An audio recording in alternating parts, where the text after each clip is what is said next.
What's up, everybody, and welcome back to another episode of the Bubba Cast, the only podcast dedicated to the in-ring career of Mr. Ray Traylor, or you may know him better as the Big Boss Man or Big Bubba Rogers, hence the name the Bubba Cast. I am your co-host Zerpy, and joining me as always is the boss daughter, Lacy Traylor.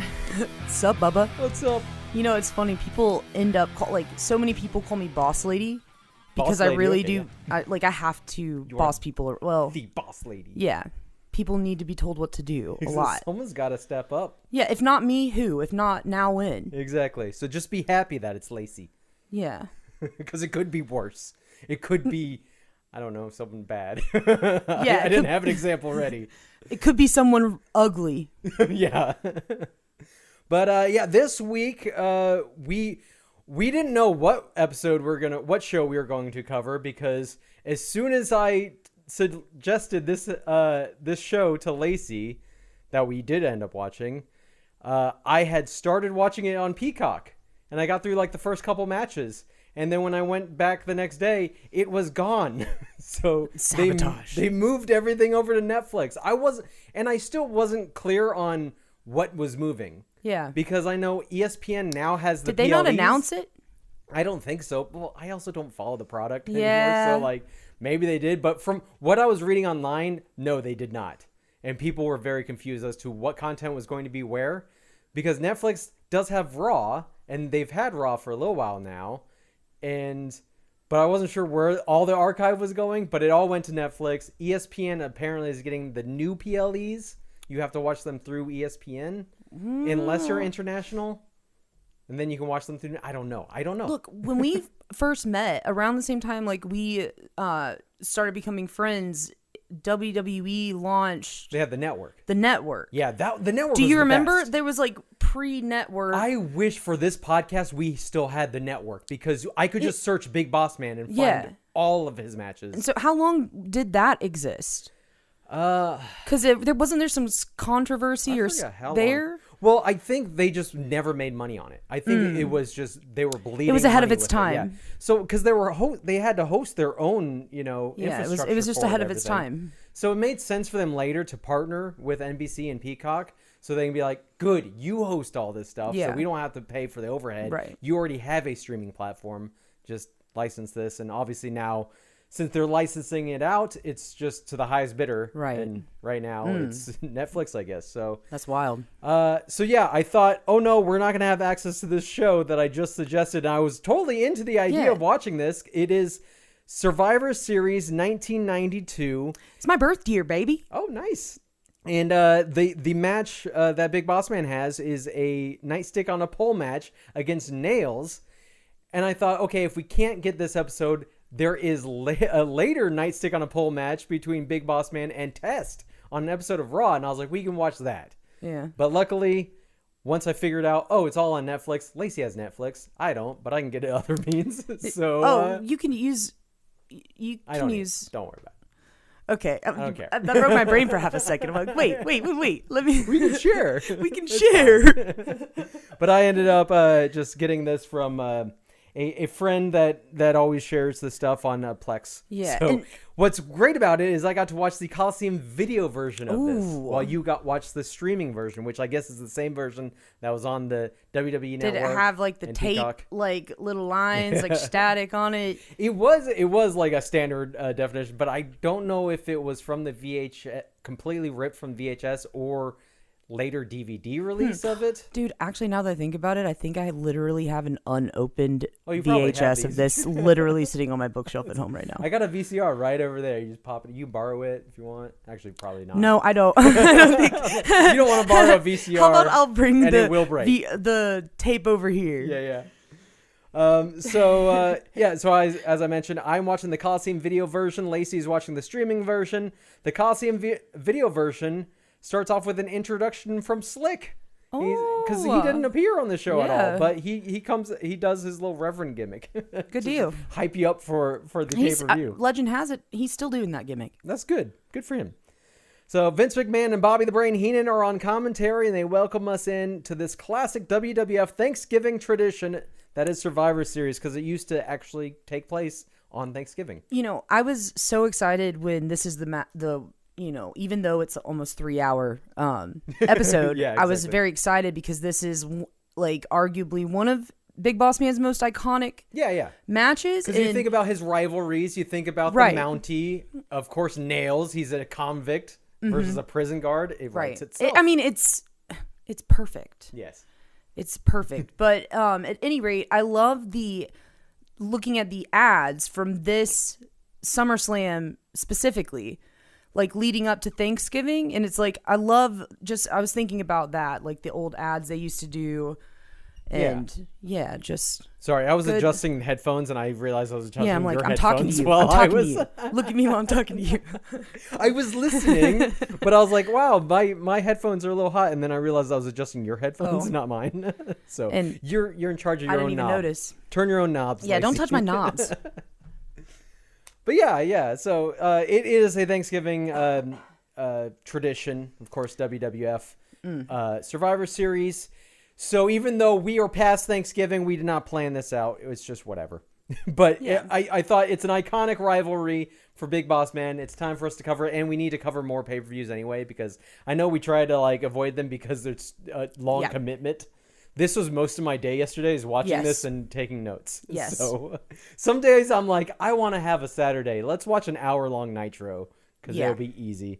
Oh, those are so nice. But of course, we need to sprinkle these out throughout our and time here. like effectively you're a wrestling historian at this point. Yeah. Like you're doing important work. But yeah, it also helps watching these old pay-per-views because there's other coverage of them from like other podcasters and stuff. So I can revisit like old podcasts and be like, oh, pick up tidbits that I was like, I didn't know that. They were able to educate me on some shit. But let's jump into this. Vince McMahon and Bobby Heenan welcome us in. Vince goes over some of the matches we're going to see tonight, including Kamala versus The Undertaker in a coffin match, the first ever coffin match. Big Boss Man versus Nailz in probably the first ever nightstick-on-a-pole match. I don't know. Nightstick-on-a-pole. Yeah. Champion versus champion in an intercontinental... Let's try that again. Champion versus champion when the Intercontinental Champ Shawn Michaels takes on the WWF Champ Bret the Hitman Hart. And tag team action where Macho Man and Mr. Perfect take on the team of Razor Ramon and Ric Flair. And we got a lot to talk about for that one because that changes were made last minute. Dude. This was not supposed to be the team, Macho Man and Mr. Perfect, but we get to see how it all came down. Oh my gosh, can't wait to hear. It was supposed to be the Ultimate Maniacs. Oh. But things happened.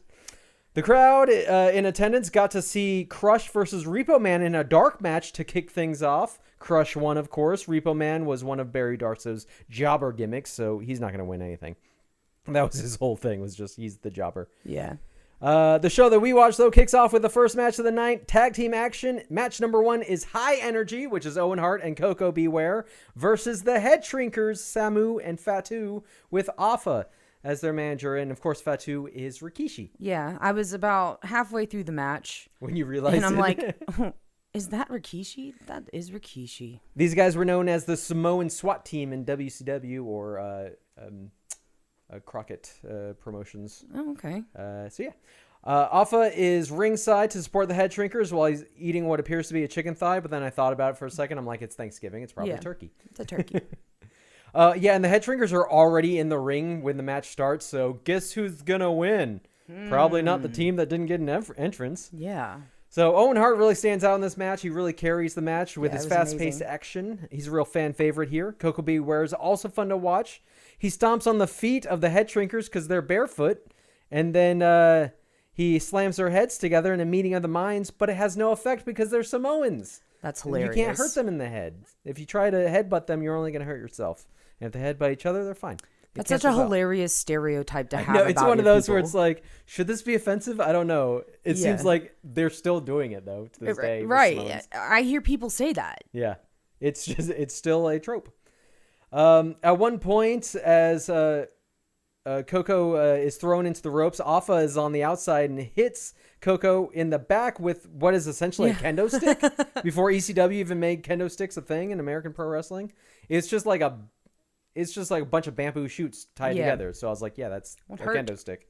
Yeah, it looked like it hurt. It sounded like it hurt too. Like, holy shit, he really got Coco with that. But when the camera cuts to off on the outside, he's dropped it and he's just back to eating the turkey thigh. Dude, Vince loves a good bit, dude. Yeah, because the whole thing too is like, this was also filmed kind of racist. Yeah, where it's like, look, the Samoans are all savages. It's like, they're just regular people, dude. But like, look at him. He's just eating an animal carcass on the outside. Like, dude, that's turkey. It's Thanksgiving. Yeah. Heenan says, well, their job is half done. Vince goes, what do you mean? Heenan goes, well, if they're going to shrink Coco's head, they might as well do it because obviously someone shrunk his haircut. He has a perfbly fine, normal haircut, by the way. It's just like a little thing in the middle. Yeah. It's shaved on the sides and everything. I think Brain was a little jealous of that haircut. Oh, yeah. While Coco's getting his ass kicked by Fatu, Owen Hart is leading the crowd in a Coco chant. He has always been a crowd favorite. Coco, Coco. Coco slowly crawls to the corner to get the hot tag out to Owen. Owen comes in and the work rate immediately goes up. Repeat drop kicks take down both Samoans. Owen hits a back body drop followed by a top rope cross body onto Samu. He goes for the pin but only gets a 2 count. Owen comes off an Irish whip into the ropes with a crossbody, but Samu turns it into a power slam, just catches him out of midair. Always love that. Tag out to Fatu, and they hit their finisher, just a top rope body splash, where he has to jump over Fatu. So it's like it's not even an assisted body splash. It's just like, I'm gonna stand your way. You have to jump over me. It's like, all right, and and he pins Owen Hart for the win. So I was wrong. The head shrinkers didn't even get an entrance, but they get the win. Coco tries to break up the pin, but he's too late. He doesn't get there in time. Was really switching it up. Yeah. So jobber entrance, you can still get a win. I wonder what. Yeah. I don't know. It was probably just cut for time. That's all. Yeah. Yeah. They probably did get an entrance there live for the crowd. They're just like, whatever, we'll cut it out. But you'd think they'd include it in the Coliseum video version. I am way too conspiratorial in my thinking anyway. You're just like, what did they do? Yeah, what happened? Vince got pissed or something. Something is wrong. Something is up. So your winners, the Head Shrinkers. Bobby Heenan goes over the finish to the match on the telestrator, which they call the brain scan. And he sketches a little Thanksgiving turkey over Owen Hart, who's like laying on the mat. And this cracks Vince up. Like, he was legit, like, that was the funniest thing ever. You're talking about when they drew on the screen. Yeah, with the telestrator. And they drew a pilgrim hat. Yeah, pilgrim hat on Samu. Yeah, and then they drew a turkey. Yeah, on Owen. I was like, that was... And Vince thought it was the funniest thing in the world. He did. Like, all right, Vince. That tickled him. You know? I was like, it actually made me laugh because I had to rewind it. I thought this heartless man like, did not find anything funny. What did I miss? So now in the Coliseum video version that I'm watching, we get a bonus interview from Lord Albert Hayes, who's with the Big Boss Man in the bathroom. That's weird. They're just in the bathroom together. Big Boss Man is at the sink, though. He's splashing water on his face. But we can skip this because he basically cuts the exact same promo that he's going to cut in a few minutes with Mean Gene. He literally says like the same lines over and over again. So I'm like, practices lines. So I'm like, why did we get this in the Coliseum video version? Next, we go to Sean Mooney, who's in the locker room set with Nailz. Nailz has a filter applied to his voice that pitches his voice down when he speaks, and it's really weird and off-putting. Is that what that was? Yeah.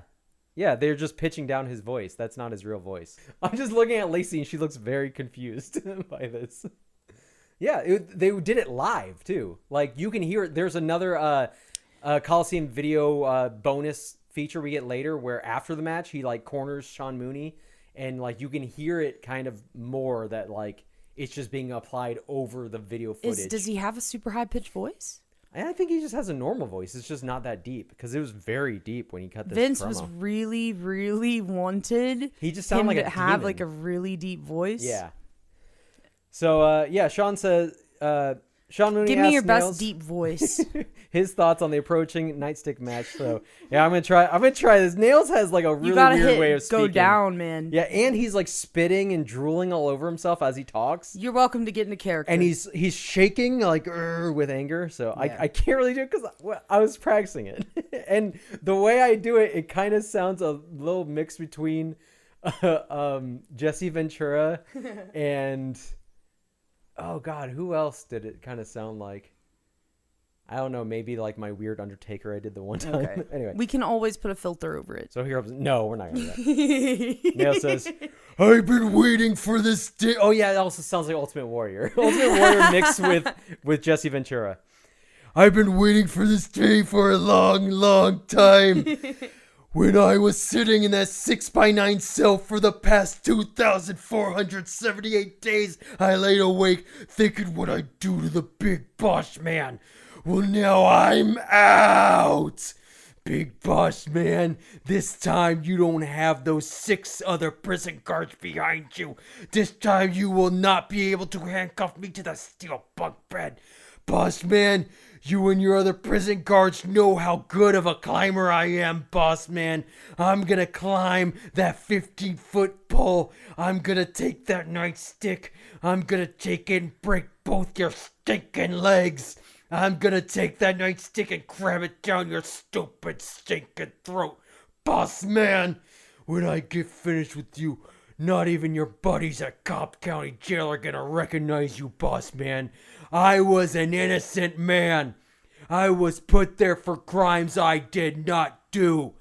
Do you understand me, Boss Man? I'm going to beat you within an inch of your life, and this time I'm going to finish the job. You're gonna learn. It's what it's like to serve hard. Okay. And I'm like, Okay, that was awesome. First of all, thank you. But so I wanted to ask you about this because this match, this SummerSlam, Survivor Series. Oh my God.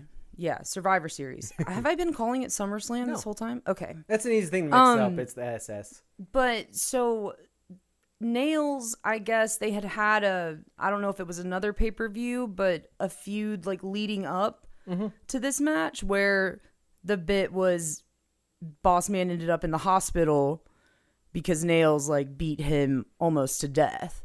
And this was in like where kayfabe was still very much a thing during this era. And so like I still have like bags of like letters that fans wrote to Dad being like, I hope you're okay, like get well soon. Like people really, really thought that's way better than where I thought you were going with this story. I thought Oh, where did you think I was going? still have baggage from dealing with this, thinking it was real. No, like, this no. escaped convict is like trying to kill my dad. No. Okay, good. Because I was like 9 months old. Oh, right. Yeah. So never mind. Yeah. You don't have actual memory at this time.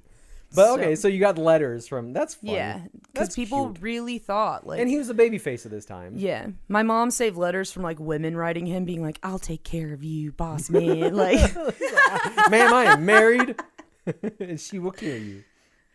So next we get Mean Gene Okerlund, who's with the babyface Big Boss Man backstage.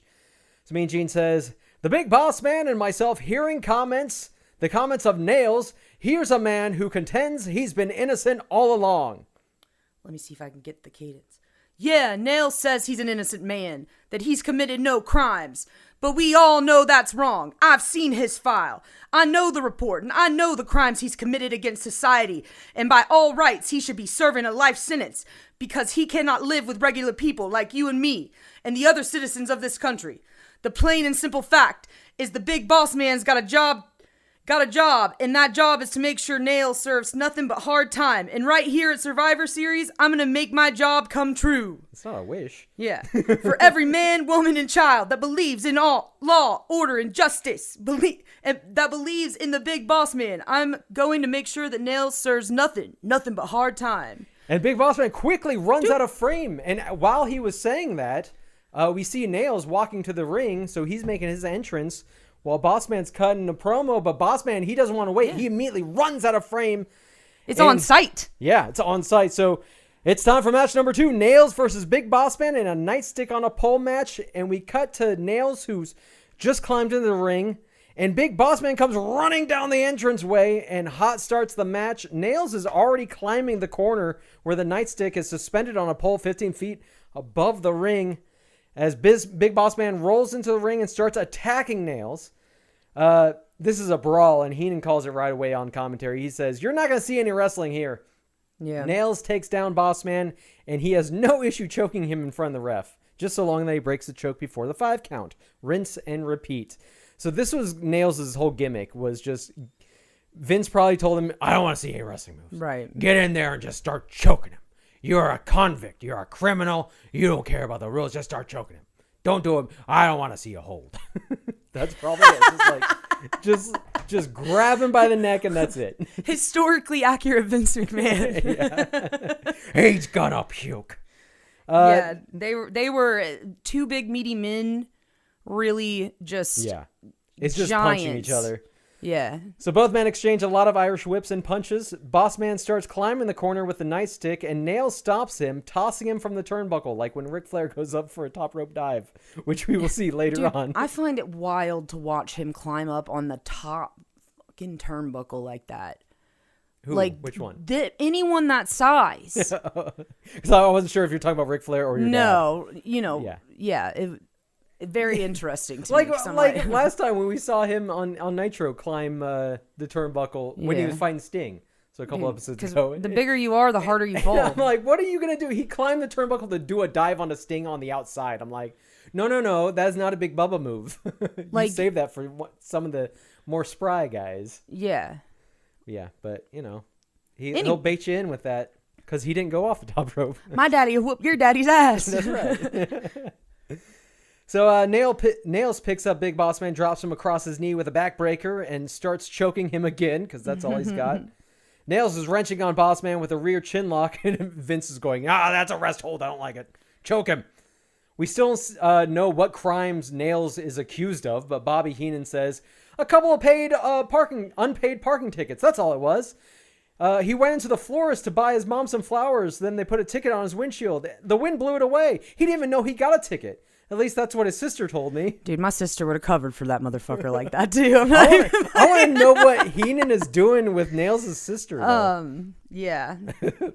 Boss Man comes off the top ropes and drops Nailz with a shoulder tackle. Then he comes off the ropes again, tries for a falling headbutt, but Nailz rolls out of the way. Heenan says, "What a dummy! He should have gone for the stick. You know how stupid the Big Boss Man is? He's probably the same guy that installed the smoke detector in Windsor Castle."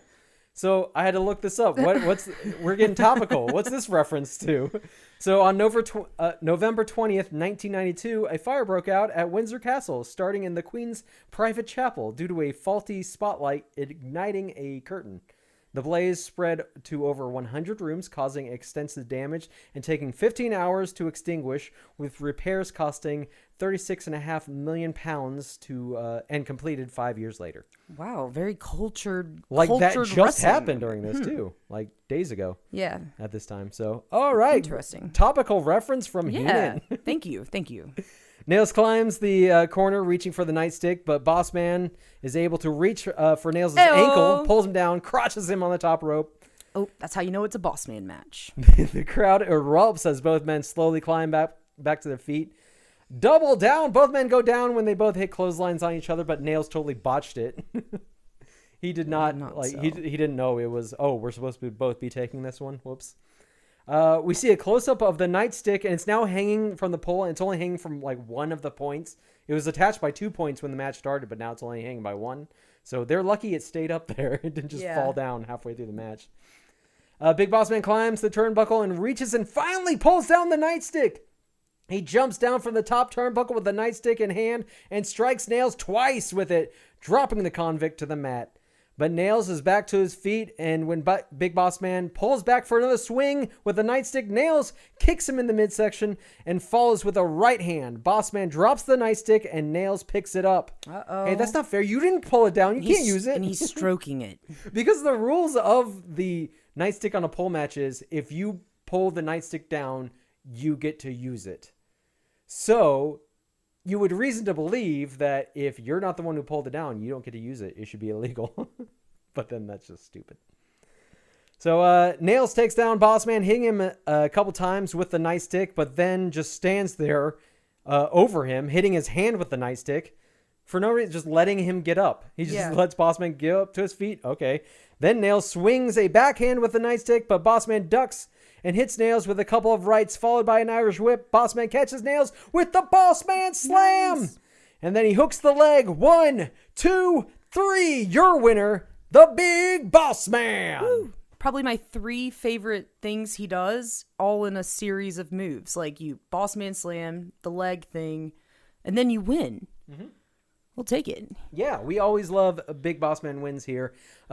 There's not a lot because he's usually the heel, but right now he's the good guy, so of course he gets a win. Yeah. The good guys win. The cop is the good guy. Yeah. It's rare. This guy didn't pay his parking tickets. It is Cobb County. Like, Nailz is supposed to be in Cobb County jail, right? I don't think they ever established what crimes he was accused of and if he was wrongfully accused. Because if we believe Nailz' story, then, like, Boss Man's really shitty. He just abused this man in jail. He was wrongfully accused. Like, what was that whole thing about handcuffing him to a bunk bed? Yeah. What the hell? A big bully. Big bully. So, Boss Man continues to swing on Nailz as he runs out of the ring and just slowly just walks backwards, like, pouting that he lost. Yeah, that was weird. Yeah. And we finally get to hear Hard Times playing in the arena. He's a good backwards walker. Look, made me want to go walk backwards, see how fast I can do it. Is that a Freddy Got Fingered reference? Backwards man. I can walk backwards fast as you can. So I think this next bit was also a Coliseum video exclusive. We cut to Sean Mooney, who's backstage. And this is the part I was talking about. He gets a word with Nailz, who comes through the curtain. And Sean Mooney tries to interview Nailz, but Nailz grabs him and shoves him against the wall. Damn. And you can kind of hear there's a pause. And they probably told him to do this, like between Sean Mooney saying a line and then Nailz starts speaking because they had to switch on the filter to make his voice deep. Do you think Vince brought him in his office and was like, give me your best evil voice, or like it made him like workshops? I'm like, hello, like maybe. Like, that was good, by the way. I like that. That was a good. We used to prank call people when I was a teenager and be like, your mother sucks cock in hell. Oh, shit. So fucking immature. The Exorcist. Yeah, but that, like, because it was such a, a part of the character that they went out of their way to put on that filter. Yeah. And I've heard people wonder be like, what other things they tried before they're like, we'll just do a filter. Right. And he wasn't there for long, so they were probably like, good, because that was a pain in the ass to do. Because that's something that they would have done for a little while and then just be like, you know what? We don't want to keep doing this. It's just extra work, so let's just drop it. Yeah, it's and then it would just be like, hey, guess what? Something else. The voice isn't what sold the bit. Yeah, exactly. Guys. And Nailz didn't stick around for long. He actually physically assaulted Vince at one point. Like he beat him up in his. Yeah, no, he beat him up in his office, and then, like, 'cause it was like a dispute over more money or something like that, and then then he sued WWE and Vince, saying that he was sexually assaulted by Vince. Okay, stop! Please stop. No, I'm serious. Please, because I already look into this. No. I hope that they do a Dark Side of Ring because I am so suspicious of things. Dude, and like this, and when I was like, oh my God, it's Shawn Michaels versus Bret Hart. And then now you're telling me this, and I'm like paying attention like really hard. Not because I want to, but because I see a pattern. Mm-hmm. And I'm like. Yeah. So, please read up on Nailz. It's so great. And then I might find a way to talk to him. But yeah, it's interesting. Definitely check out his story. I think he was also part of the steroid, like he was testifying for the steroid scandal, which was happening at this time, which is reasons why Hulk Hogan is not here, and Ultimate Warrior and British Bulldog. They were all gassed up, and so they gotta go. I love how dramatic these grown men really are in their like soul. Yeah, deep down in their souls. Okay. Yeah. Wait, sexual. Okay. All right. Anyway, this next match. Yeah. Like, let's get back to the Sean Mooney thing backstage. So, Nailz grabs Sean Mooney, shoves him against the wall, and he says, "That was just another taste of misjustice. That was misjustice once again." And Nailz releases Sean Mooney and storms away, and Mooney says, well, apparently Nailz doesn't want to comment at this time.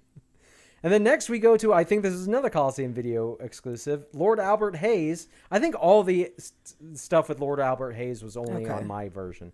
I don't think you saw a little British man in a tuxedo. I would have remembered that. Yeah, you would have remembered that, yeah. So he's with Tatanka backstage.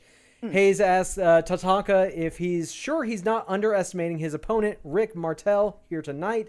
Tatanka tells Hayes that it's not personal revenge on Martel, that this is for his people, because Rick Martel stole his sacred eagle feathers from Tatanka, and he has vowed to all his people to take back what is rightfully his. And then we go to Mean Gene, who's with Ric Flair and Razor Ramon, who are both decked out in purple, and they look fucking awesome. I like when tag teams, even in their not traditional tag teams, they match, so I like it. So give you a little backstory here on what's going on with Ultimate Warrior and why they had to change all this. I pulled this straight from Wikipedia. So Ric Flair and his executive consultant, Mr. Perfect, had been allies in the WWF for much of 1992. After Flair lost the WWF World Heavyweight Championship to Macho Man Randy Savage at WrestleMania 8, Flair and Perfect continued their feud with Savage. They interfered in Savage's match at SummerSlam and caused him to lose by countout. The rivalry continued, and Flair received assistance from Perfect and Razor Ramon to win the title back from Savage on September 1st, which aired on the September 14th edition of WWF Primetime Wrestling. The WWF planned for Savage to team with Ultimate Warrior as the Ultimate Maniacs in a match against Flair and Ramon at Survivor Series. But Bobby Heenan announced at the end of Saturday night's main event that he had been informed, he got a phone call like at ringside. He'd been informed that either Savage or Warrior was going to have a new tag team partner. The Ultimate Warrior left the WWF before the match could take place. So this is why everything changed. Two possible reasons have been given for his departure. The first states that he was fired due to allegations of steroid abuse. No. While the other states that he was upset with the WWF's future plans for his character. The WWF was forced to change the plan and decided to turn Perfect into a babyface from a heel. To help facilitate the face turn, Perfect and Flair had begun having conflicts while teaming together, and eventually Perfect accepted Savage's offer on the November 16th episode of WWF Primetime Wrestling to team with him at Survivor Series, and we will see that clip in just a moment here. I love this part. So Mean Gene is there again with Ric Flair and Razor Ramon. Gene says, "Gentlemen, it was less than 2 weeks ago that the Macho Man Randy Savage dropped the bombshell. You thought you were going to be meeting the Ultimate Maniacs, but no. You had the rug pulled out from underneath you. All of a sudden, he made an announcement, gentlemen, that I could not believe. He selected a man to be his partner that knows more about you, Razor Ramon, and about you, Ric Flair, than any man alive." So he knows about Razor Ramon because Razor Ramon and Scott Hall and Kurt Hennig were tag team partners in the AWA before joining WWF. And then, of course, he has history with Ric Flair. That's a beautiful tag team. Exactly. Your former executive consultant, Mr. Perfect. Let's see how it all unfolded on Primetime Wrestling. So this is where we see the clip here. Primetime Wrestling.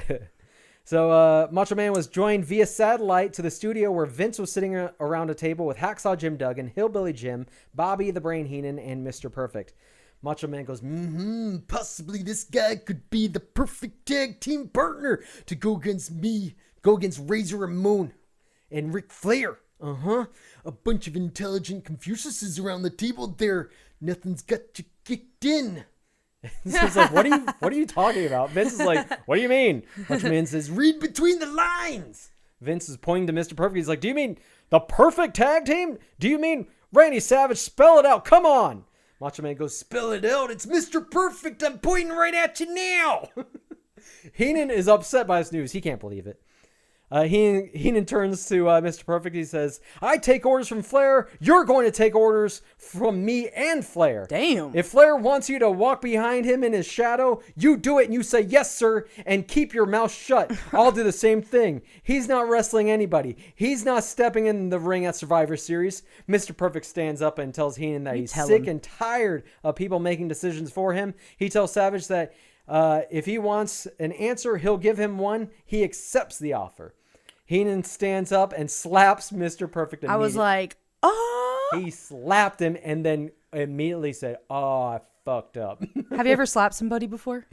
Like, not like with ill intent. I had like a slap contest with somebody once, drunk at a party. Okay. And I think I hit him in the ear, and he's like, "Oh fuck, you hit me in the ear," and I might have fucked up his eardrum or something. Yeah, we were drunk. It was bad. I mean, he was fine later, but yeah, I was like, I didn't mean to fuck up someone's ear. But also, after watching like that ultimate slap or whatever, the UFC slap competition thing, I'm like, oh yeah, people shouldn't do that. That's really bad. Yeah, slapping hurts. Yeah.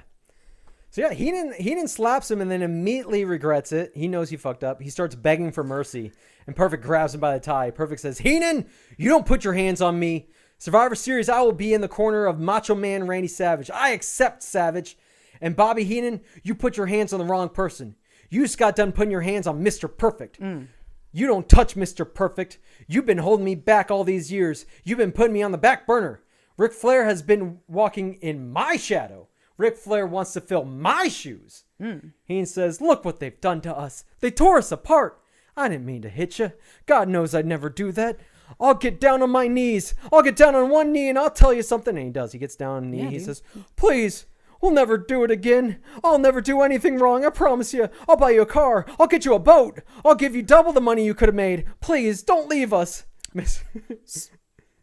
Go ahead. It just, like, with Bobby Heenan, his character, the rage bait, I'm like, when people rage bait me, I'm like, it works because it's like, why are you talking to me? Like why is this happening right now? And, like, if you're going to slap him, stand on it.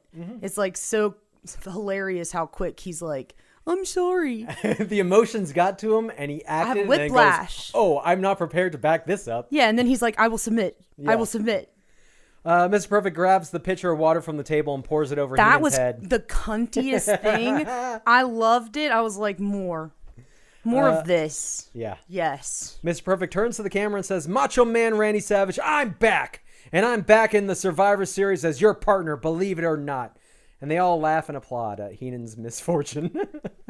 All the men around the table. Hillbilly Jim is there for some reason. No one knows why Hillbilly Jim is there in his overalls. Yeah. Back to Mean Gene with Flair and Razor. Flair is enraged by Mr. Perfect joining up with Macho Man. Flair says he allowed Perfect to bask in the light of the Nature Boy and be part of his posse and allowed him to enjoy the luxuries like limos, private jets, and women. Ooh. But now Mr. Perfect has stepped to the other side of the tracks and he will not only have to answer to the Nature Boy, but he'll have to answer to the almighty Razor Ramon. So it's real personal out here. Yeah. Gene asks Razor's opinion, and Razor says, Kayate Gene Mean. He says that he's not going to prove that he's going to prove that he's the one man in the WWF that oozes machismo, not the Macho Man. And he tells Mr. Perfect that if there's anything left of him after Flair gets done with him, Razor's gonna carve you up. Flair finishes up the segment, interrupting Mean Gene and screaming, this is the Survivor Series, and boys, you've got to survive. Woo! You know what? Hell yeah. He's fired up. I like the attitude he's going in. You know what? You do gotta. You do gotta, as a matter of fact. Survive. But we are not there yet. First, we've got match number 3. It's Rick the Model Martel versus Tatanka. Ask me who's my new favorite wrestler. Who's your new favorite wrestler? Tatanka. Tatanka? Hell yeah. I thought you were going to say Rick Martel. No, no. So Rick the Model Martel comes out, and he has Tatanka's sacred eagle feathers hanging from his captain's hat. He has a captain's hat and sunglasses and a pipe. Rick Martel immediately insults Tatanka when he forces him into the corner, and the ref asks him to break the hold, and he slaps Tatanka. People just slapping people. I want to slap someone. No. Lacy, you will I not have slap huge anyone. bitch slapping palms, Well, too. then you're not allowed to slap people. I know. It's not fair. I know. I won't. Okay. Martel then hits Tatanka with both stunning Steve Austin and Rick Rude's finishers. He hits the stun gun on the ropes and then a rude awakening neckbreaker. He's so damn, dude, he's just fast. stealing everybody's moves. He is fast. Then we slow things down with rest holds, and that's a majority of the match, unfortunately, going forward. Martel has Tatanka in a front face lock, and there's some commotion in the arena. All the fans start standing up and looking to something happening off screen. The camera doesn't cut to it right away, so I assumed like a fight broke out or like security was ejecting somebody or something. That's exciting. But the camera finally cuts to the entryway, and we see what it is. It's Doink. Oh, Doink the clown. He's walking out making balloon animals. So Doink has just debuted, and he hasn't even been given a name yet. They don't know. Interesting. They're like, this clown just keeps showing up. He's a random clown that's been wandering out during matches and just like I need to look at a picture of Doink and balloon animals. I need to study his clown makeup because let's learn about it. Let's keep going. Okay. I've got the ADHD Ultimate Edition action figure on the shelf over there if you want to look at it close up. It's based on this look from this show. Yeah, I will. I'm going to grab it right now. Oh, okay. Let's play. Let's play. There we go. Okay. Okay, We'll yeah. edit that out. I just went. No, this is sick. I grabbed the Ultimate Edition Doink the Clown action figure from This my is some cabinet. shit that I would like. That was the one that came with the entrance area, the light up entrance area, and the ring. This is sick. It was cool. That's the only way we were going to get an Ultimate Edition Doink is like he came with the ring. No, but the fact like they made these and the artist and I the love people the soft goods coat and everything, where he's got the Yeah. button where the flower would squirt you in the face. Yeah. Everything. So yeah, Yeah. he has the mallet in one hand. So yeah, Doink is just wandering around, but he doesn't really do anything in the match. He's just making balloon animals for the crowd. He doesn't interfere or anything. Tatanka gets his comeback. He's fired up and he hits Martel with chop after chop. Then he climbs up to the top rope and hits a top rope chop. Yeah. Onto Rick Martel's head. Follows up with a Samoan drop and covers him for the pin. 1, 2, 3. Your winner, Tatanka. You have a screenshot of it. I was like, He's ass. got a wedgie. That's the first thing I noticed. Lacy I on couldn't her. stop. And I was like, that is a good ass. So for the listeners, Lacy just pulled up a screenshot from this match of Tatanka laying down with a wedgie. He's in a front face lock. Well, because I'm like, did they make his briefs different? Because look at Martel. It's like full ass coverage. I'm not mad at it. It happens to a lot of wrestlers. But I stopped myself from texting you because I'm like, you're already teetering on insufferable sometimes, girl. Leave that man alone. I'm trying to finish these notes. I don't need to be looking at Tatanka's ass. I'm already looking at his ass. Right.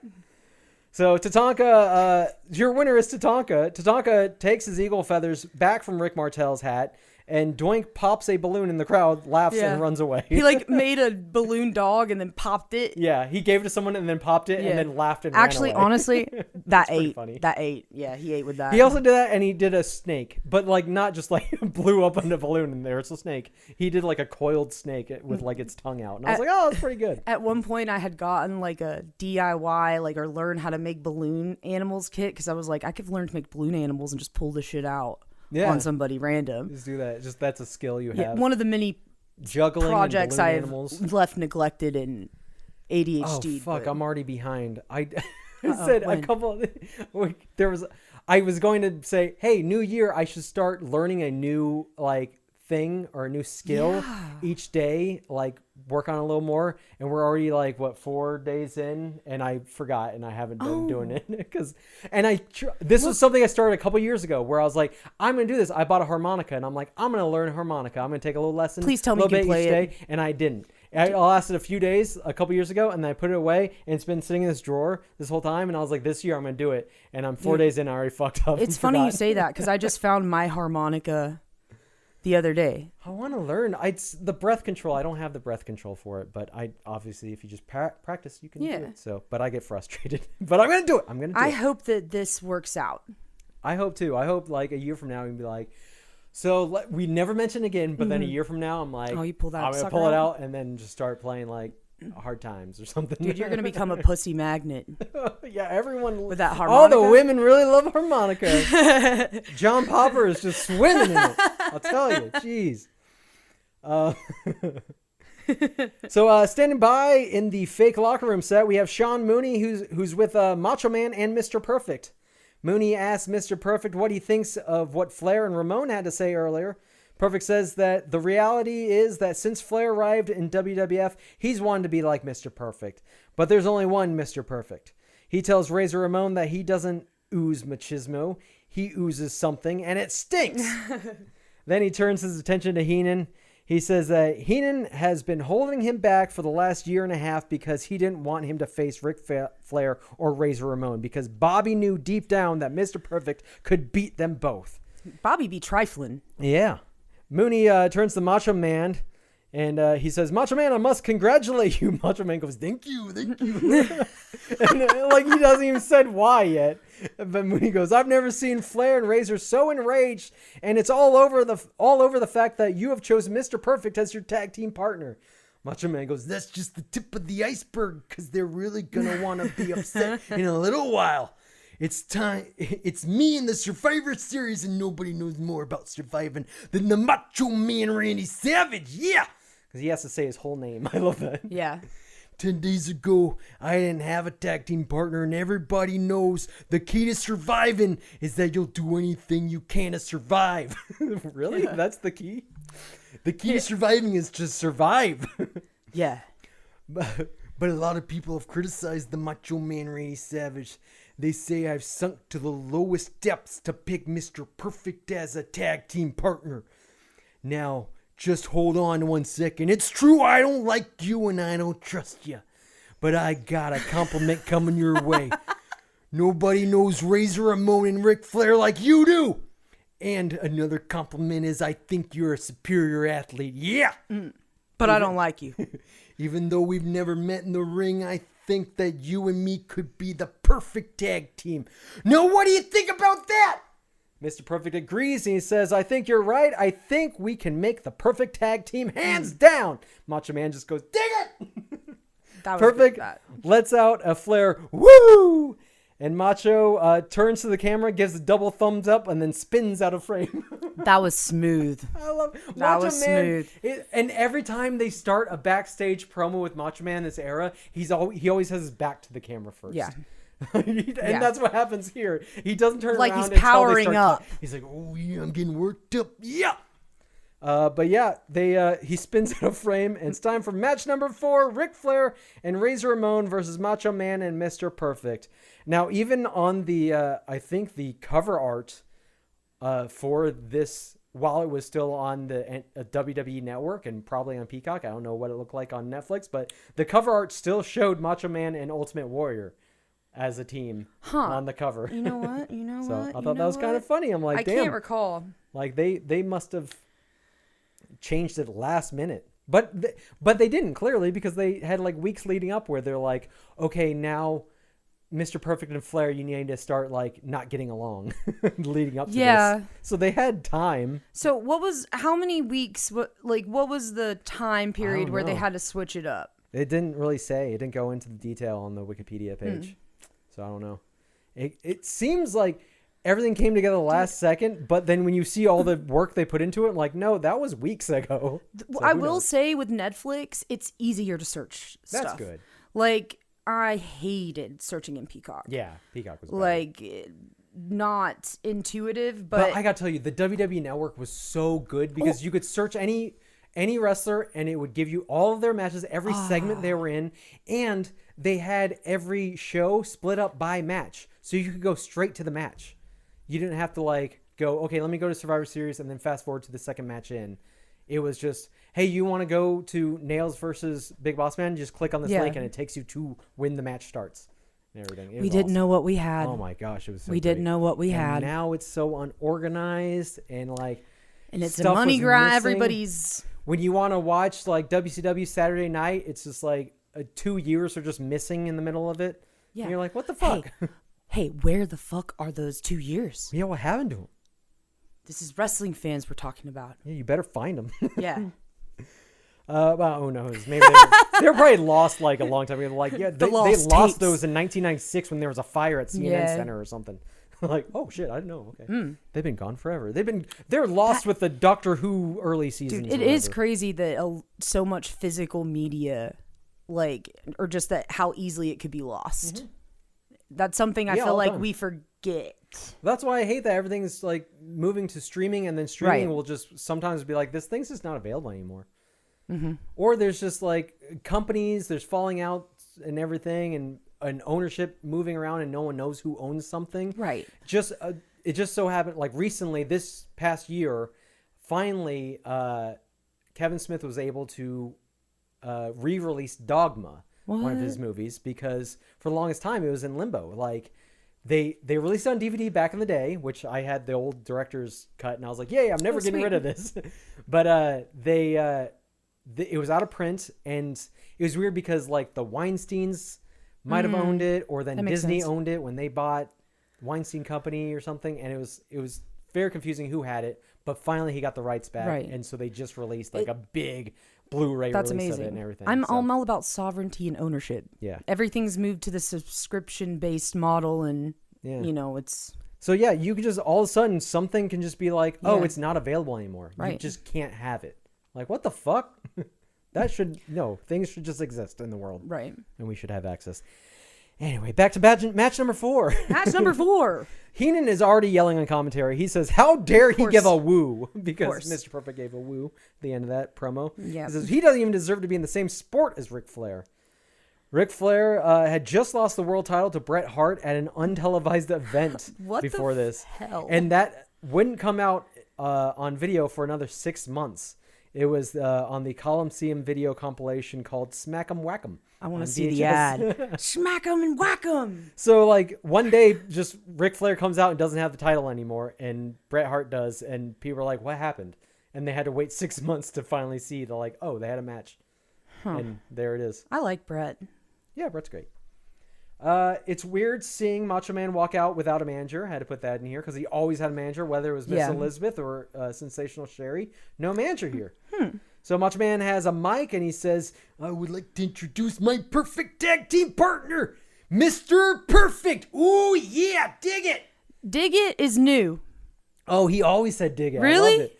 I love just at the end, just put a button at the end of a statement from him is just dig it. That was a cool guy. Yeah. Yeah. Either say yeah or dig it. So, okay, like dig it means just you understand. Can you dig it? You understand you me? Got it? Yeah. You understand what I'm saying? Dig it? Okay. You feel me? So when Mr. Perfect walks out, Heenan is yelling at him still. He says, that no good backstabbing ingrate. You're going to get it good.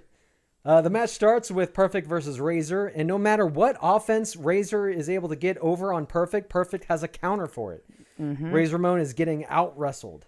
Razor tries to trap Perfect in the corner with Flair, but Perfect hits both of them and escapes. He's my favorite person to watch. Mr. Perfect? Yeah. Oh, he's so good. Him, and just like Bret Hart, is just like they're both technical masters. They're so good at this. This is after, because we watched that one show where they wrestled each other, and it was Mr. Perfect kind of like passing the torch to, because he had to go and get surgery and everything. Right. And this is him coming back from surgery. He's kind of getting back into the fold. I love it. So he kind of put over Bret Hart to make Bret Hart the next big guy, while he's kind of like, I'm gonna go over here and show Flair what's up. Yeah. This fires Flair up and he tags in. They woo back and forth at each other. Flair gets taken down with repeated strikes. And he's already begging off of the corner. Like, immediately, he's like, oh, fuck. This guy's out wrestling me, too. Yeah. Mr. Perfect is out wrestling everybody in this match. That's the whole story of the match. Is Mr. Perfect gets in, and he's just like, I got everybody's number. He makes it look easy. Yeah, definitely. Perfect whips Flair into the neutral corner, and Flair does the flip over the turnbuckle and walk on the apron on the side where Savage is, and Savage takes Flair out on the apron and picks him up and rolls him back into the ring. Ooh, you're not getting away that easy. Yeah. Savage tags in and hits Flair with a double axe handle off the top rope. Of course, he has to hit the double axe handle every time. Razor keeps running in, and Macho Man keeps taking them both down with punches and clotheslines. But eventually, the heels are able to take control, and they keep Savage in the corner with quick tags and double team moves. Razor Ramon does the classic spot where he gets Savage in an abdominal stretch, and he grabs Flair's hand behind him for leverage where the ref can't see it. And then when the ref checks, he lets go. And then they go back to it when the ref's not looking again. And they do it 3 times in a row until finally the ref sees it. Except for this time. They don't do the 3 times in a row when the ref sees it. This time, Randy Savage just reverses out of it on his own. He turns it into a hip toss. And he doesn't need the help because he's awesome. Yeah. But Savage gets distracted by Flair and misses a standing elbow on Razor because of it, and allows Razor Ramon to take control of the match again. Flair and Razor continue to make quick tags while abusing Macho Man, and Mr. Perfect can't do anything about it. Suddenly, the camera cuts to Mr. Perfect, who begins walking up the aisle away from the ring. He's teasing to the fans that he might turn heel again and just give up on him. But he thinks about it for a moment, and he comes back to the ring. Razor Ramon walks over to Mr. Perfect's corner and punches him, which baits him to get into the ring. So while Earl Hebner is yelling at Mr. Perfect to get out of the ring, Flair and Razor double team Macho Man. Oh. Heenan points out how stupid Mr. Perfect is for falling for that and says he's lost without them, and he calls him a ham and egger. Not the ham and egger. He always has to call somebody a ham and egger. I need to remember that. Yeah. No one ever uses that expression but Heenan. Macho finally sees his opening when Ric Flair makes the mistake that he makes in every match by climbing the top rope. Savage tosses Flair from the top rope because that's what always happens to him. And he gets the hot tag out to Mr. Perfect. Razor Ramon and Ric Flair bump all over the ring for Mr. Perfect. Bump and feed, bump and feed. Flair and Macho Man start brawling at ringside. Flair grabs a chair and gently bonks Savage over the head with it. It was such a friendly bonk. He's like, I'm be real safe with this bonk. Razor Irish whips Mr. Perfect to the ropes, and then there's a sudden cut in the footage. Like they edited something out, but it looks like the ref took a bump. The ref was on the apron, and he gets, Mr. Perfect gets Irish whipped into him, and so the ref bumps to the outside. No idea why they cut the bump. Maybe it looked bad, and they're just like, fuck it, cut it out. Yeah. A new ref runs down to the ring. Razor Ramon gets Mr. Perfect up in the Razor's Edge, but Perfect reverses it into a back body drop. Mr. Perfect hits the Perfect Plex and bridges the pin, but the new ref isn't in the ring yet. So he's not counting. He finally slides into the ring, starts the count, but it's too late. Flair slides in to break up the pin. Nobody can decide who the legal man is between Razor and Flair. No one knows because the ref bumped, and now we got a new ref, and he doesn't know who the legal man is. So Mr. Perfect says, fuck it. I'll hit a Perfect Plex on Flair. And he bridges the pin. But the new ref is arguing with Razor, so the original ref, Earl Hebner, slides back into the ring, starts counting the pin, but Razor breaks it up. So who knows who's legal, but they both got broken up. Hebner has decided that Flair is the legal man, and since Razor Ramon won't get out of the ring, Earl counts him out and calls for the bell. The match gets thrown out because nobody knew who the legal man was. So, yeah, you had dun, dun. two And men there in the you ring. go, One of them's folks. got to get out. There has to be at least one disqualification. Yeah, of course. The match is over, but Flair puts Perfect in the figure 4. Razor Ramon brings the chair into the ring, and he's about to hit Perfect with it, but Savage runs in and takes the chair away from him, hands it to Perfect so he can hit Flair with it and escape the figure 4. He attacks both Razor Ramon and Flair with the chair, and they run away, and Howard Finkel announces that due to referee decision, the winners of this match due to disqualification are Macho Man and Mr. Perfect. Heenan is losing his mind. Running that mouth. Running that mouth. Macho Man puts his hands up for the double high five. Mr. Perfect, he takes a little while. He's got to think about it. He's got to think about, can I still trust him even though we just won a match together? Can I trust this guy? Should I high five him? Thinks about it, but then he does. He gives him double high five. It was a good high five. It was a good one. Mean Gene is backstage to get a word from the losers. Flair tells Gene to shut up. He tells Perfect that he stuck his nose where it didn't belong, and next time the Nature Boy and Razor will end it for good.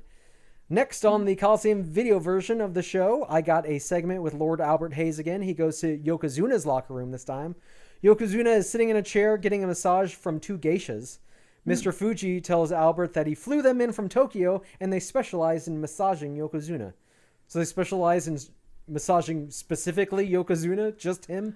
No one else. They don't know how to do it to anyone else. Yeah. Just Yoko. Let's not traffic. Yeah, exactly. It seems really weird. Lord Albert Hayes says he's like, I'm sorry, I'll leave. And Mr. Fuji's like, no, stay. He goes, here, sit down. So he sits down on the arm of Yokozuna's chair, and he has the geishas come over and start massaging him. And they start for just a second, and Lord Albert Hayes is like, oh yeah, that's quite nice. Mr. Fuji goes, you like it? He goes, yeah, it's good. And he goes, all right, get up. Yeah. Up. He's like, what the hell? That's it? And that's the end of the segment. Okay. It's a lot to unpack. Yeah. We don't need these. This is why they were cut out of the pay-per-view. We don't need them in the Coliseum video version. Like, this adds nothing. Give me the dark match. I would much rather see Crush versus Brooklyn Brawler to open the show instead of Lord Albert Hayes getting massaged by 2 women who are being trafficked by Mr. Fuji. Like, what a weird time. But it's time for match number 5, Yokozuna versus Virgil. This match is meant to be a spotlight for Yokozuna to make him look very strong, and it works. Yokozuna is still in decent shape for his WWF career at this time. He's able to move around and do stuff. And that man always scared me. Toss people around. So try as he might, but Virgil cannot knock Yokozuna off his feet. Yokozuna hits Virgil with an impressive back kick followed by a Uranagi. Yokozuna squashes Virgil with a leg drop and then sends Virgil into the corner. Virgil jumps over Yokozuna as he charges after Virgil and then tries to roll up Yokozuna in a schoolboy pin, but Yokozuna just sits on him. Yeah. That's it. Just squashes him. And then Yokozuna hits Virgil with the bonsai drop. 1, 2, 3. That's it. Your winner, Yokozuna. A valiant effort on behalf of Virgil. It was literally a squash match. He literally squashed him.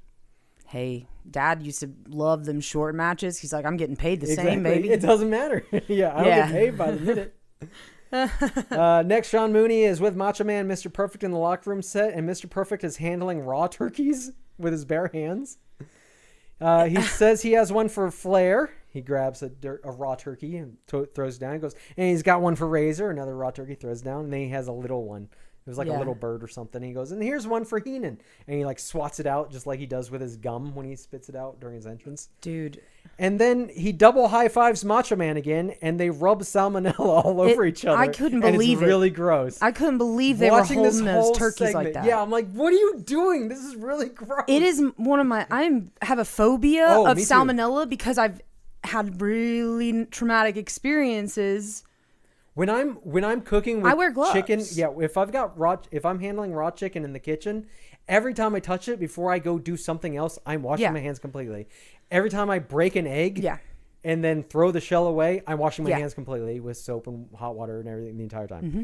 I'm like, before I touch anything else, do not touch my face. They are high-fiving each other, and literally he rubbed like his face and neck or whatever. Macho Man did. Like, it could never be me. Gross, dude. It could never be me. You never know what people get up to either. Yeah. In the privacy of their own homes. I'm so scared that the chicken is going to be raw, even though I know I cooked it and I know it's the temperature, that my mind will play tricks on me and be like, it does look a little pink. You'll be fine. So up next is the only actual Survivor Series match of the night. Match number 6, it's the Beverly Brothers and Money Inc. versus the Natural Disasters and the Nasty Boys in an elimination tag match. So when you say the only Survivor Series match of the night, you mean like a... multi-man elimination match. So Survivor Series, it used to be all this match. It would usually be like 4-on-4 or 5-on-5. And it's elimination style where it's just tag team match. And if someone gets pinned or submitted, they leave the match, and the match continues until only one team is surviving. Which came first, the Survivor Series or the Royal Rumble? Good question. I do not know. I know the Survivor Series came as an answer to either Clash of Champions or maybe it was Starrcade or something like that. I don't remember. Or War Games. Who knows? Yeah. One of those Jim Crockett promotion WCW matches that WWE had to compete with. And then Royal Rumble, I just remember Pat Patterson came up with it. I don't remember when it was. I don't know which one came first. But yeah, it was typically a whole night of matches, or at least a bunch of matches, multi-man matches, 5-on-5 or 4-on-4 elimination style. But they decided this year, they're like, let's try something else. Let's do more singles matches. And it did not do well. The numbers for this were pretty low from the previous year. So they brought back Survivor Series matches the next year after this, and it did even worse. So they're like, we don't know, whatever. At one point, they ended up getting rid of Survivor Series style matches altogether, and they did the Deadly Game tournament in 1998, I think it was. Well, dude, I don't know. It looks like Survivor Series, the first one aired in 87. Okay, yeah, so that's pretty and good. It's still going? Yeah. Now it's become just their War Games. Okay. Yeah, they got so much now that they have NXT. Like, it's just interesting to me because I'm thinking about it like, it's still going. Yep. Yeah, it was one of the big 4 shows that they'd have throughout the year. The big 4 are WrestleMania, SummerSlam, Survivor Series, and Royal Rumble. And then I guess they also, for a little while, considered maybe King of the Ring. Yeah. But that wasn't always a pay-per-view. But anyway, yeah, it's time for and then this is also a different elimination style where if a member of the team, of the tag team, the 2-person tag team gets eliminated, then both of them leave.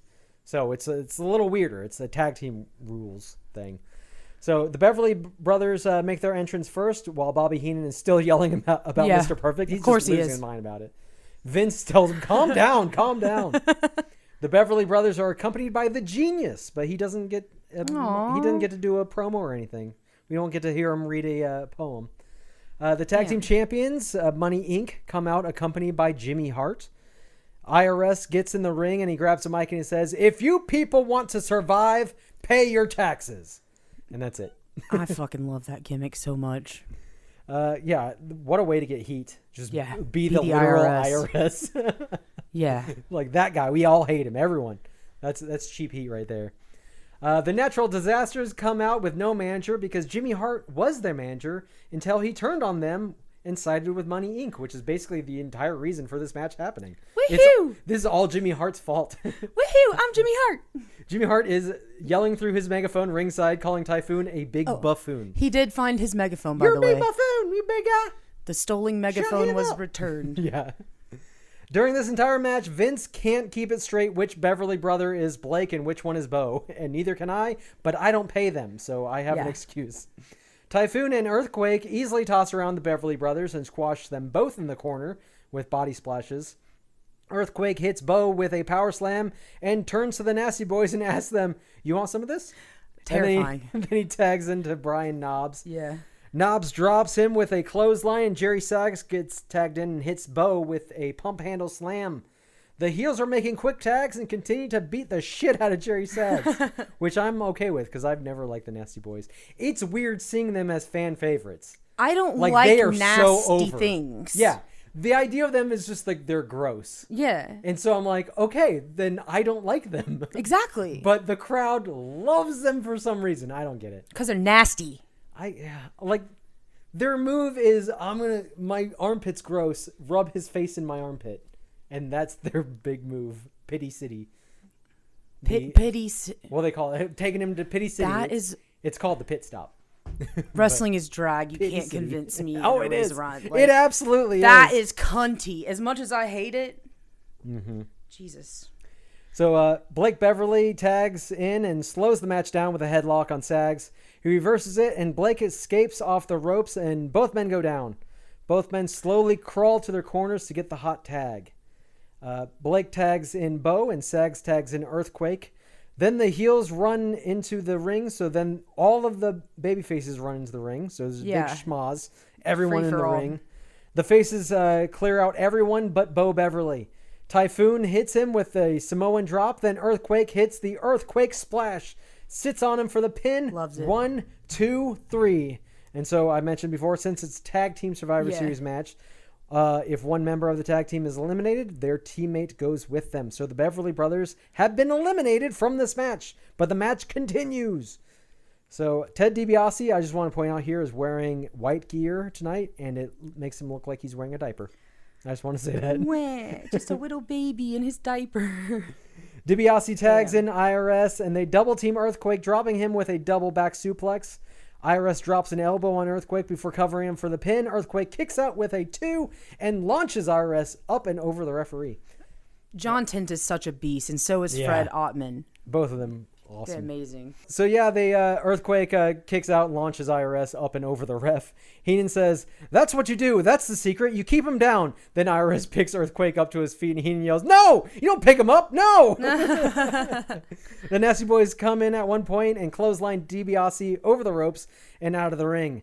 While the ref is forcing them out of the ring, DiBiase trips Typhoon as he comes off the ropes, which allows IRS to take advantage by dropping an elbow on the back of Typhoon's head and then getting a quick pin. The Natural Disasters have been eliminated, which evens out the match again, and it's down to Money Inc. versus the Nasty Boys. While IRS is celebrating the elimination, Jerry Saggs quickly runs in and rolls him up in a schoolboy pin and pins him. He gets the 1, 2, 3. Heenan is yelling that there was no tag, but that's because the Natural Disasters were just eliminated. There doesn't need to be a tag.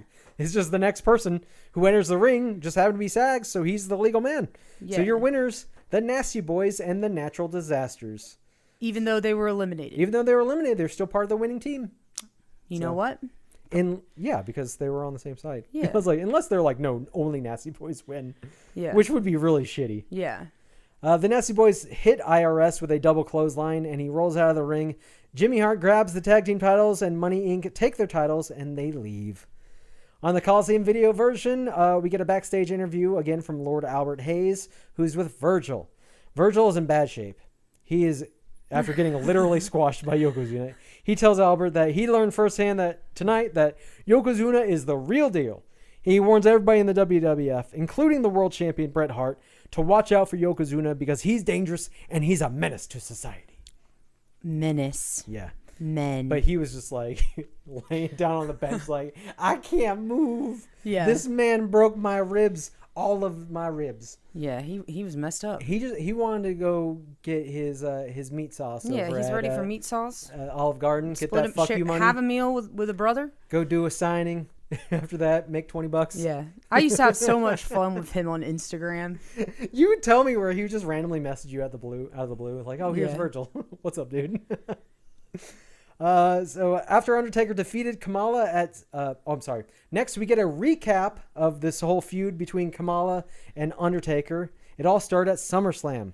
After the Undertaker defeated Kamala at SummerSlam, Kamala's manager Harvey Whippleman demanded Kamala get another shot at the Undertaker. The Undertaker agreed to a rematch under the condition that he gets to pick the stipulation. The Undertaker chose a coffin match, and I believe this is the first coffin match that WWF has done. And then they would do many more. They would do casket matches. Which is the same idea. It's just, a coffin is different from a casket. It's whatever. Coffin's more formal. That's for like Dracula. Yeah. It's for like the old Wild West or whatever. It's just a wooden box with a lid that you nail shut. It doesn't have the, it's not the nice cushy casket where it's just like, I could take a nap in there. My dad would rent a casket on Halloween. Yeah. And like set it up in the woods and like scare people. Drag it behind his car. Oh yeah, I forgot about that. We covered that, remember? Yeah. You're like, I don't know where you're going with this, but sure. Yeah, I forgot it's part of the lore. That's for half a second. Lacey's great with improv. That was her yes and. She's like, I don't understand, but yes. So for weeks leading up to the Survivor Series, Paul Bearer has been wheeling out caskets out to ringside during Kamala's matches, and Kamala was frightened by the mere sight of a casket. Even though this is a coffin match, he would bring out caskets during it. I don't know. So we get a pre-tape promo from Paul Bearer and Undertaker. They are in a barn, and Undertaker is building a giant coffin for Kamala. Paul Bearer says, "Oh, my Undertaker! Yes, my Undertaker has been working night and day on a custom-made coffin for you, Kamala. And then, on Thanksgiving Eve, my Undertaker will be enjoying an early Thanksgiving dinner, while you, Kamala, will be the offering to those who dwell down below. Oh, yes!" Undertaker says, "Kamala, you will not survive Survivor Series. Kamala, rest in peace." Such a bad Undertaker. That's not no, it was historically accurate Undertaker. Like later he gets more of like, boy. He gets a little bit of a southern twang to it. Aren't you terrified of caskets? So match number 7 is Kamala versus The Undertaker in a coffin match. So traditionally, casket matches and coffin matches, the way you win is you have to wheel or you have to throw your opponent into the coffin or casket and close the lid on them. And that's how you win. But that is not the case here. This is just a regular match that has a coffin nearby. That's it. Yeah. And as long as people are covering their mouths. What? Why? I was trying to make a coffin joke. And I was like, how do I work this in? I don't know if it will work. But I'm going to go for it. I didn't get that's on me. I didn't get it. It took me a second. It's a real thinker. That joke was too smart for me, Lacy. Oh my gosh. Stop. You're going to make me blush. Kamala is led to the ring by his handler, Kim Chi. Harvey Whippleman is already in the ring. He takes the mic from Howard Finkel, and he does Kamala's intro himself. Paul Bearer walks out ahead of The Undertaker, and Paul is pushing the giant custom coffin that has Kamala's stars and moon painted on the lid. Heenan says, "That's not a coffin, that's a freight car." Oh, okay. Because it's huge. Yeah. It's got to fit a big man. Yeah. No, that's an actual thing that they have to take into consideration. That's true. The match starts, and Kamala's only offense is a chop. That's it. He just chops him. But not even like a flare chop. Just like an good old-fashioned just karate chop. That's all he does. Like chop. Judo chop. Kamala chops the Undertaker, and Undertaker uppercuts. They just go back and forth. Then Taker grabs Kamala's arm and he walks the ropes. So this move is now called old school, but back then I guess it was just called school. I think they actually called it skewel. Skewel. Where he would just walk on the ropes and then just hit you in the arm. Which I'm like, did you have to jump all the way up there just to do that? Kamala dumps Undertaker over the ropes to the outside, and then instantly he goozles Kimchi and Harvey Whippleman, one in each hand, until Kamala chops him from behind, and he releases them. Love a good goozle. Kamala sends the Undertaker headfirst into the steel steps, and then hits him with a steel chair before he rolls him back in the ring. In the ring, Kamala hits Undertaker with 3 body slams, but Undertaker keeps sitting up after each one until he's not able to sit up after the third one. He tries, and then he goes back down. Yeah. You got to work on that core, you know? Do more crunches, more sit-ups. Kamala hits Taker with 3 consecutive splashes. Paul Bearer gets up on the apron with the urn, and Kimchi sweeps Paul's leg, taking him out, and Paul Bearer drops the urn into the ring.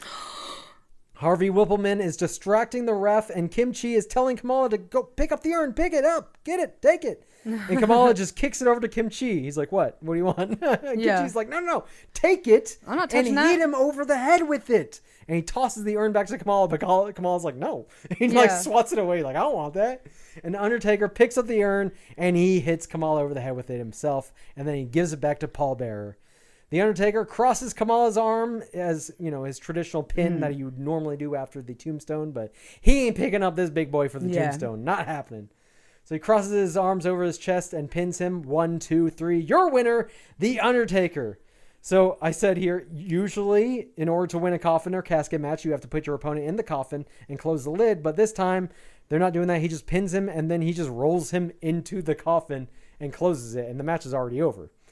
And then he nails the lid shut. He actually has a hammer and nails. Paul Bearer pulls out a hammer that just says R.I.P. on it. Oh my gosh. Like amazing. he got a specialized hammer. Yeah. He got a label maker and put R.I.P. on it. Hell yeah. And they nail it shut, and then they wheel the coffin to the back. They take him away. That's it. We go to Sean Mooney, who's in the locker room set with the Intercontinental Champion Shawn Michaels. Sean Mooney says, conspicuous by her absence is sensational Sherry. She's out with injury after Marty Jannetty charged at Shawn Michaels in the ring with a mirror, and Shawn Michaels leaped out of the way and pulled Sherry in the way of the mirror, and she took it to the face. Mooney mentions Did the mirror break and everything? Oh, yeah. Shattered all over the place, and basically Sherry's dead. Parents used to be like, if you break a mirror, it's 7 years bad luck. Yeah. I really believed that shit when I was a child. Hey, it could be true. It is Marty Jannetty who broke the mirror. Oh. So maybe more like 25 years bad luck or something. I don't know. How long has it been? Shawn Michaels, man. This era Shawn Michaels and his... He's still got the mullet. He's got the poofy mullet and everything. That earring. That long earring. This is like new solo run Shawn Michaels on his way to the top. How long has he been? Like, is he pretty new in the... Well, they had a tag team for a while, him and Marty Jannetty. They were the Rockers. The Rockers. That's right. And then they just recently split up, and then that's what they're doing. They were feuding there, and he went to swing at Shawn with the mirror, and then Shawn's like, "Hey, Sherry, take this." Gotcha. And and then I guess they're just moving on to his greatest feud was Bret Hart, because these guys really hated each other in real life. Yeah. But at this point, I don't think they hate each other that much. He might have just been like, hey, this Shawn Michaels guy, he's pretty arrogant, but whatever, I can work with him. But later on, he's like, all right, he's very arrogant. Yeah, my dad didn't like him. A lot of people didn't like him. He didn't like him. That's why he went and fucking found Jesus and born again and and gave up all his vices, and now he's a much better person. People like him now. It's like, yeah, you used to be a dick, dude. I guess and then you saw this recently, the stuff that Bret was saying about Bret is saying stuff about everybody all the time, especially Bill Goldberg. Yeah. You know what? You have to give it to him. He's really committed hater. To hating Bill Goldberg. I respect it. Nobody hates anything or anyone quite like Bret Hart hates Bill Goldberg. It's something inspiring to me about people who, like, even though, you're not supposed to hate people, you're not supposed to do this, but who do it anyway, and then never switch up. Yeah, no, I'm committed to that shit to the end of my fucking life. Yeah. Bill Goldberg, fuck you. He did end his career, though. Yeah. I mean, and it wasn't even much of a career in WCW because they dropped the ball on Bret Hart big time. But anyway, so Shawn Mooney was asking Shawn Michaels about Sensational Sherry. That's a lot of S names. Sure is. But yeah. Mooney mentions that less than 2 weeks ago, HBK managed to capture the Intercontinental title from the seemingly invincible British Bulldog. So this is because Bulldog was part of the steroid use allegations, and so he had to leave. He would never. On his way out, he dropped the title to Shawn Michaels. So that's why that happened. So Shawn Michaels argues that since British Bulldog beat Bret Hart for the Intercontinental title, and then Michaels easily beat British Bulldog for the Intercontinental title, it stands to reason that Shawn Michaels should be able to beat Bret Hart, which is happening tonight. He also points out that only Bret's belt is on the line and not the Intercontinental title. So at the end of the night, the last thing the people will hear is that Shawn Michaels, Intercontinental Champion and new World Wrestling Federation Champion, has left the building. And then we cut to Harvey Whippleman and Kim Chi prying the lid off of Kamala's coffin to free him. Kamala is in there shaking with fear inside the coffin. I would hate that. Yeah, it's like, even if it's just for that, like, and then we wheel you back and then we open it. Like, no, I'm gonna be in there for too long. I don't like it. I don't trust you guys. Because what if they're ribbing you? They're like, okay, we're gonna keep him in there for another hour because it's nailed shut. He needs someone to let him out. Like that would be. And knowing them at this time, they would have totally ribbed him like that. In fact, I'm gonna go ahead and just believe that happened. Yeah. I'm just going to start a rumor that they did that to Kamala this night. Survivor Series 92, did you know that they kept him in the coffin for an hour ribbing him? And he was afraid of it? He was really scared of coffins? Yeah, because some people really don't mess with tight spaces, too. Oh, hell no. Yeah. So, it's time for the main event. Woo! Let's cut to it. Match number 8, Shawn Michaels versus Bret Hart for the WWF Championship. Shawn Michaels makes his entrance, but then we go backstage with Mean Gene, who is with the WWF champion Bret Hart. Bret says that for 8 years he's been surviving all the matches, all the battles. He's taken on everybody, clawing and fighting his way to the top. He went through the tag team division. He went through the Intercontinental title division, and now he's earned himself the WWF title, and he's proud of it. He puts over HBK, saying that he's very talented. He's got a lot of fancy moves, but tonight we're going to find out who survives as the World Wrestling Federation champion. And the excellence of execution is feeling pretty excellent tonight. All right. Excellent. Zang. As Bret Hart gets in the ring, Vince calls him perhaps the most scientific World Wrestling Federation champion of all time. And Heenan goes, wrong. Vince goes, what do you mean wrong? And he just goes, Flair. I'm like, all right, we get it. Bret out-wrestles Shawn. The start of this match, that's just what the story is. He's slowly, the match, he slows it down with some rest holds though, but the idea is just every time HBK is able to break free, he's able to get in a couple quick moves, but then Bret ties him up in another hold and then slows it down again. Which, I mean, it makes sense. It gets boring, but it makes sense. It's like, he's better. He's like, oh, you're better when you're able to move around your feet and everything, run circles around me and bounce off things. But I can get you in a hold and just trap your arm behind your back, and now you can't do shit. What are you going to do? Yeah. And I'm just going to hold you right here. Get out of it. Exactly. So it kills the excitement, but I get it. It makes sense for the story. Shawn gets Bret into a hammer lock, and Bret is able to get free by running around in a circle and then flinging Shawn Michaels through the ropes to the outside using like centrifugal force. I love when they do that. It's actually really good. HBK thumbs Bret in the eye And then he tries to Irish whip him into the corner, but Bret reverses it and sends HBK into the corner instead. Bret charges at Shawn in the corner, but Shawn moves at the last second. Bret goes shoulder first into the ring post. Ooh, that always hurts. HBK takes advantage with some quick punches and a stomp to the head of Bret Hart. Then Shawn whips Bret into the corner. Bret takes his classic sternum bump to the turnbuckle, which always looks like it hurts. It's like, bam, just hitting it as hard as you can like a shotgun. And now it's Shawn's turn to slow down the pace, and he puts Bret in a headlock. Bret fights to his feet and almost escapes, but Shawn pulls his hair down, takes him down to the mat without even releasing the headlock. It's sassy. Then the ref asks the HBK, did you pull the hair? And Shawn's like, no, I don't know what you're talking about. Pussy. Bret finally escapes the hold, but HBK drops him with a drop kick immediately after and then puts him back into another headlock. Bret escapes again and hits Shawn Michaels with a spinning neck breaker. Bret hits a bulldog on Shawn out of the corner and climbs to the second rope, or as OSW review calls it, Bret's rope. Because he always just climbs up to the second. It's always just the second. He drops an elbow, but he misses. Shawn rolls out of the way just in time. HBK tries to capitalize with a pin, but Bret kicks out at 2.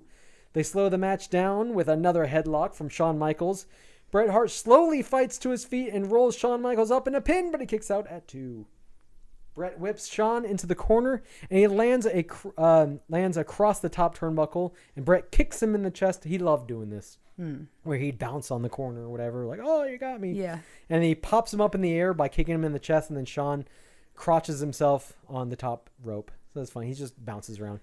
Headbutt and back body drop from Bret, and he goes for a pin. Shawn kicks out at 2. Bret hits a Russian leg sweep and a pin attempt. Shawn kicks out at 2.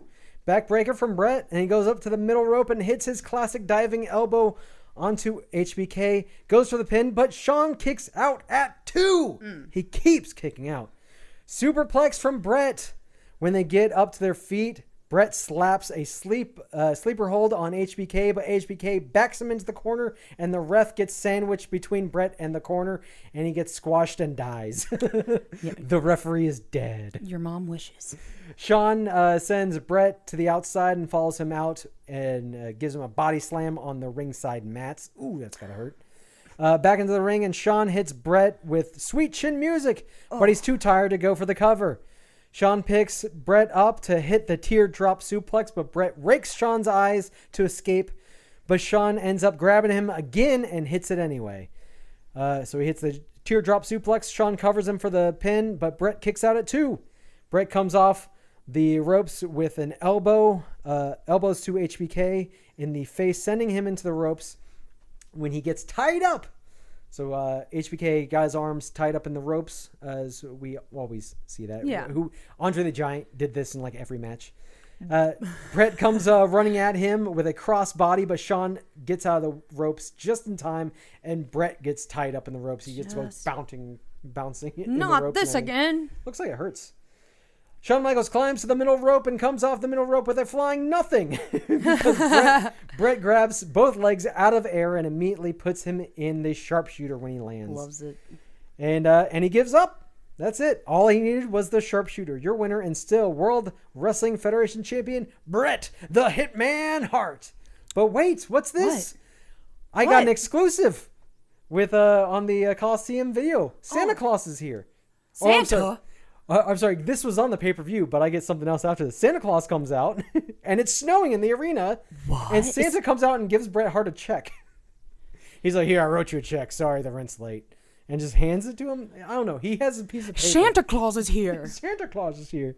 And yeah, he raises, he basically raises Bret Hart's hand, hands him the title, hands him a check, and Bret Hart celebrates with Santa Claus. And, I'm jealous. He puts a Santa hat on his head. Ho, ho, you know? So here's the last bit that was from the Coliseum collection, Coliseum video release. Wait. Bret Hart is sitting on Santa's lap. Yes. He's sitting on his lap, and Santa asks Bret what he wants for Christmas. Okay. Bret says he wants the best competitors in the World Wrestling Federation so that he can prove that he's the best there is, the best there was, and the best there ever will be.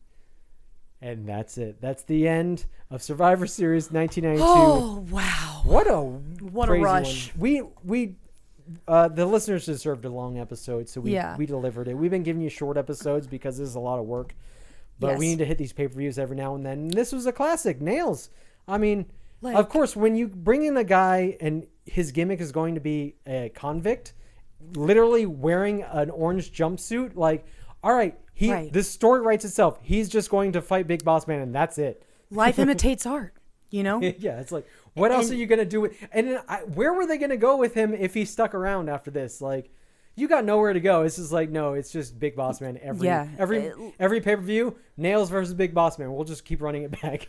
Like, it just, and as I compartmentalize everything and just Dad and what he did and the character, it still blows my mind to think, like, just the archetypes at play. Like, I love it. It's so camp.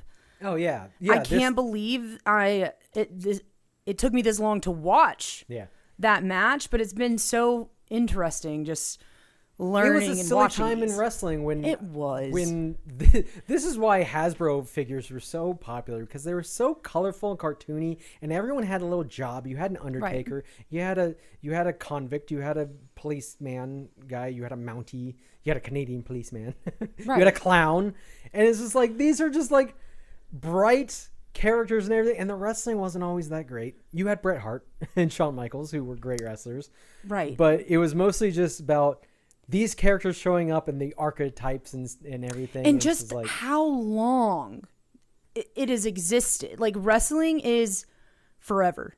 I think, really, like, it's so old, and like, it just amazes me. It's like, I'm scrolling back, I'm like, let's go watch this Survivor series, and it's like, wow, okay, maybe Bronson was just in this last one. Yeah. Like, it's gonna be here, babe. It's gonna be here. It's gonna be here forever. Yep. But yeah, that was a fun one. Can't wait to see some more classic. There's still some classic rivalries that we haven't touched on from Big Boss Man and Big Bubba. That of course, we have to spread them out. We can't do them all. We're gonna go jump around some rivalries and revisit them. We've already jumped in and out of the Vader rivalry in WCW. We've seen a couple matches between Vader and Big Bubba, or the Guardian Angel. So we will jump around. I'm sure they probably had a couple other matches, Nailz and Big Boss Man. Mm-hmm. We're going to see the Al Snow rivalry later with Pepper. We're going to see more of the Big Show rivalry. It just keeps going. Yeah. There's so many of them that we need to get around to, but of course we have to spread them out. Right. So who knows what we're going to watch next? Don't know. I don't even know. We figure it out as we go. Right. We following our intuition. Yeah. So thank you for checking out the podcast. And where can they find you? They can find me at Zerpy_MD on Instagram and Threads. I'm always posting my wrestling action figure photography there. So please check that out. Give that a follow. Lacey, where can they find the podcast? So you can find the podcast at the BubbaCast. You can find us on wherever you get your podcasts. Drop us a review. Give us a 5-star rating. Don't be coming on there leaving no 1 star. Don't even bother. I'm just messing, guys. I'm just kidding. But we're also youtube.com / at the BubbaCast. So leave comments there. We like to check out the comments on the YouTube videos. And it's just the same podcast audio where I just upload it there in video form. There's really nothing to see. And I did want to say real quick before we get off here that I'm excited to see everybody at Abdullah the Butcher's charity event this weekend. It's the weekend of the 9th. Wow. Hey, by the way, Happy New Year. Oh yeah, Happy New Year, everybody. I hope everyone had great Christmas and holiday season, and we all made it through the holidays. Woo! Yep. Let's make 2026 another great year, full of more classic wrestling as we get through more episodes of this podcast and more great Big Boss Man rivalries and matches. So we will see you all next time. Later, Bubba. Bye.